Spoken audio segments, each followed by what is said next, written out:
Biology class 9 लाइ chapter 3 lesson 15 virus structure virus जी बनावट आउं बायोलॉजी उस्ताद नजीला चन्ना आवांखे सिंध ऑनलाइन स्कूल में भली कार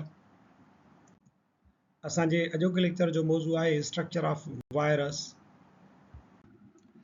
असां पंहिंजनि अॻियनि लेक्चरनि में 5 किंगडम क्लासिफिकेशन पढ़ी आया आहियूं, जिन में मोनिरा, प्रोटिस्टा, फंजाई ऐं असांजो प्लांट्स ऐं एनिमल्स जा जेके हुया उहे 5 किंगडम हुया।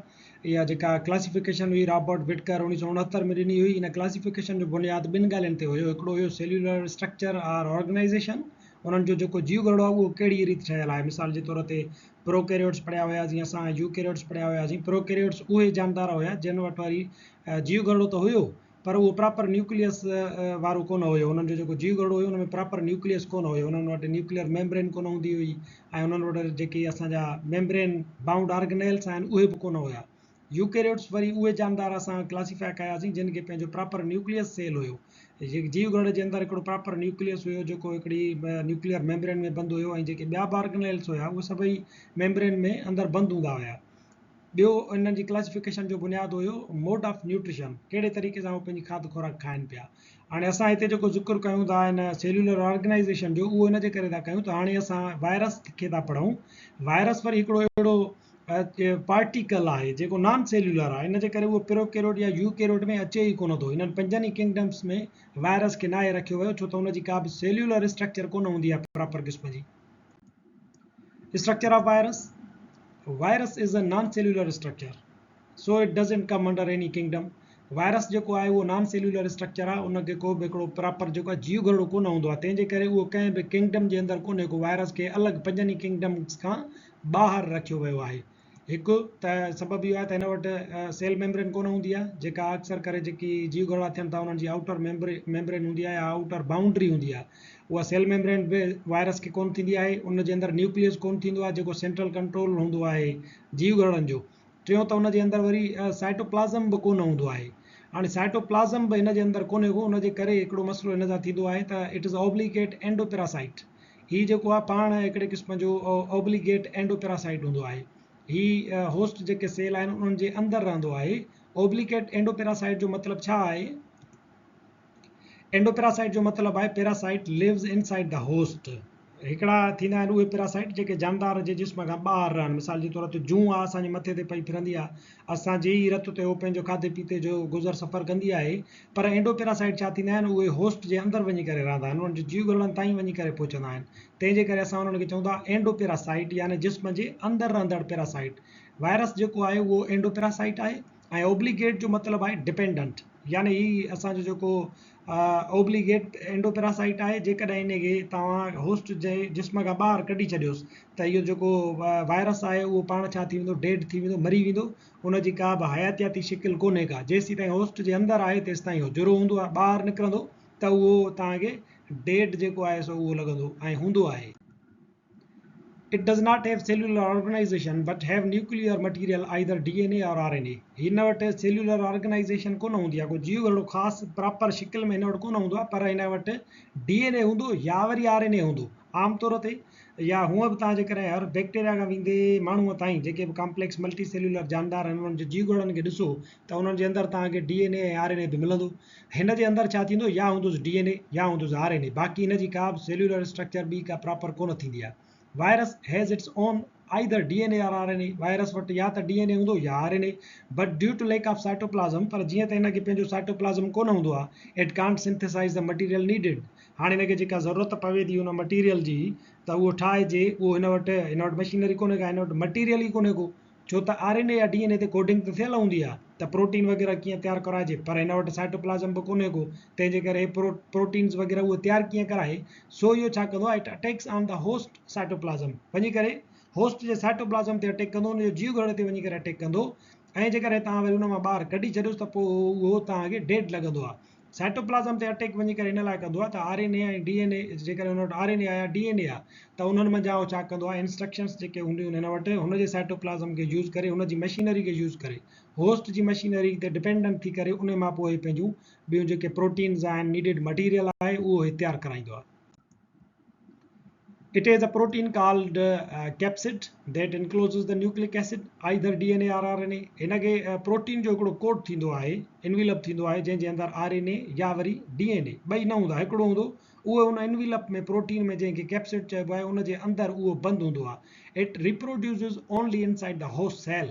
हे सिर्फ़ु पंहिंजे पाण जहिड़ा बच्चा पाण जेको रिप्रोड्यूस थी सघे थो, उहो सिर्फ़ु ऐं सिर्फ़ु होस्ट सेल जे अंदरि ई थी सघे थो। Due to its non cellular nature, जीअं त हिनजी नॉन सेल्युलर बनावट आहे, it can not be placed in any of the 5 kingdoms, तंहिंजे करे हिनखे कंहिं बि 5 ई किंगडम्स मां हिकिड़े में बि नथो रखे सघिजे। It causes a number of diseases in plant like tobacco mosaic disease. हीअ ॿूटनि जे अंदरि हिकिड़ी बीमारी जेका आहे सो पैदा कंदो आहे, जीअं टोबैको मोज़ैक डिज़ीज़ आहे। उन वायरस जी जेका आहे तस्वीर या उन वायरस जो जेको स्ट्रक्चर आहे उहो तव्हांखे अहिड़े क़िस्म जो मिलंदो। ऐं एनिमल्स में बि बीमारियूं फैलाईंदो आहे, मिसाल जे तौर ते कोल्ड, फ्लू। कोल्ड जो जेको आहे सो हीअ वायरस आहे, फ्लू आहे, ऐं डेंगी आहे, पोलियो आहे, पोलियो जो वायरस आहे, हेपाटाइटिस आहे, एड्स आहे, ऐं ताज़ो जेको हाणे असां वटि कोविड-19 असां सॾियूं पिया हिकिड़ो वायरस जेको फैलियो हुयो, उहो उन जी स्ट्रक्चर जेका आहे उहा अहिड़े क़िस्म जी आहे। वायरस खां अलावा prions and viroids are also non-cellular particles, so cannot be placed in 5 kingdom classification system. Virus खां अलावा prions ऐं viroids हिकिड़ा ॿ अहिड़ा नॉन सेल्युलर पार्टिकल्स आहिनि, जिन खे बि असां इन्हनि 5 जेके किंगडम क्लासिफिकेशन सिस्टम आहे उन्हनि खे असां उन्हनि खां ॿाहिरि रखियो आहे।